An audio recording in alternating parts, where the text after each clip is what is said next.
പറഞ്ഞതുകൊണ്ടാ അമ്മ എന്നെ പഠിക്കാൻ വിട്ടത്. മോളുടെ അച്ഛൻ മരിച്ചിട്ട് ഒത്തിരി ദിവസമായല്ലോ, പിന്നെന്താ സ്കൂളിൽ വിടാത്തത്?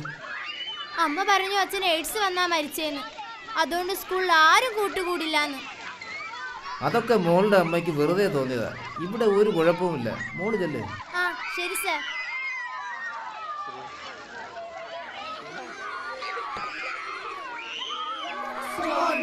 Pencil paper scissor.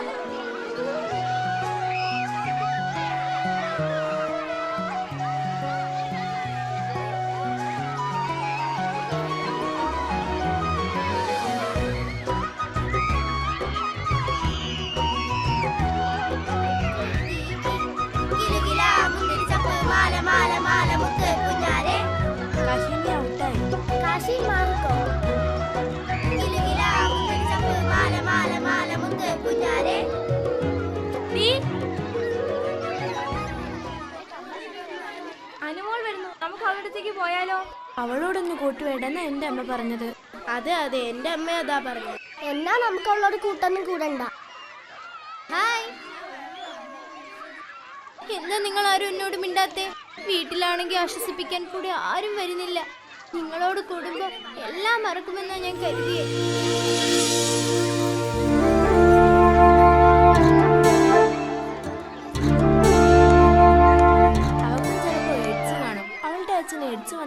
നിങ്ങൾ പറഞ്ഞ ഞാൻ ഓർത്തേ. നിങ്ങൾ എന്താ കുട്ടികളെ കാട്ടണേ? അച്ഛൻ മരിച്ച വിഷമത്തിൽ വന്ന ആ കുട്ടിയെ കൂട്ടുകാരെന്ന നിലയിൽ നിങ്ങൾ ആശ്വസിപ്പിക്കുകയല്ലേ വേണ്ടത്? അവളുടെ അച്ഛൻ എയ്ഡ്സ് വന്നാ സാറേ മരിച്ചേ. ചിലപ്പോ അവൾക്കും കാണും സാറേ. അതെ, ഞങ്ങൾക്ക് പേടിയാ സാറേ. പഠിക്കുന്ന കുട്ടികൾ, ശാസ്ത്രം അറിയുന്ന കുട്ടികൾ എന്നൊക്കെ പറഞ്ഞിട്ട് എന്താ കാര്യം?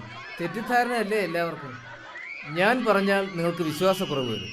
നമുക്ക് അടുത്തുള്ള ആരോഗ്യ കേന്ദ്രത്തിൽ പോയി ഡോക്ടറോട് ചോദിക്കാം, അദ്ദേഹം പറഞ്ഞു തരും.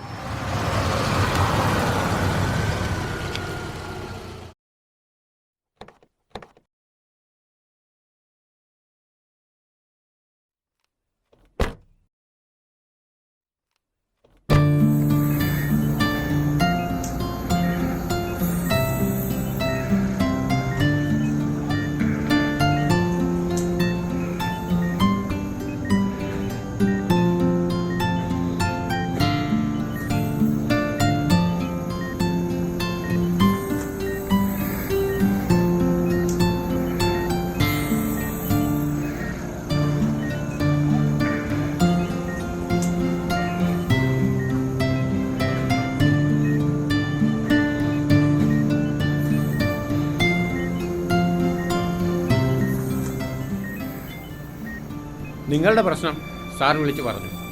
ശരി, നിങ്ങളുടെ സംശയമെല്ലാം തീർത്ത് HIV പകരുന്നത് HIV ഘടകങ്ങളുള്ള സൂചിയും സിറിഞ്ചും പങ്കുവയ്ക്കുന്നതിലൂടെയോ HIV അടങ്ങിയ രക്തവും അവയവങ്ങളും സ്വീകരിക്കുന്നതിലൂടെയോ HIV ബാധിതരുമായുള്ള ലൈംഗികബന്ധത്തിലൂടെ, പിന്നെ കണ്ണുനീർ, വിയർപ്പ്, മലം, മൂത്രം, ഉമിനീർ തുടങ്ങി രക്തസാന്നിധ്യമില്ലാത്ത ശരീരസ്രവങ്ങളിൽ നിന്ന് രോഗം പകരില്ല. ചുംബനം, ആലിംഗനം എന്നിവയിലൂടെ പകരില്ല.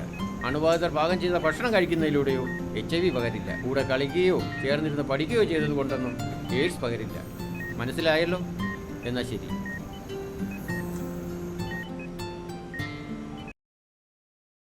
നോക്കൂ, നിങ്ങൾക്ക് മനസ്സിലായല്ലോ. ഇനി മറ്റുള്ളവർക്ക് പകർന്നു നൽകണം ഈ എയ്ഡ്സിനെ കുറിച്ചുള്ള കാര്യങ്ങൾ. എന്നിട്ട് എല്ലാ പേരുടെയും തെറ്റിദ്ധാരണ മാറ്റണം.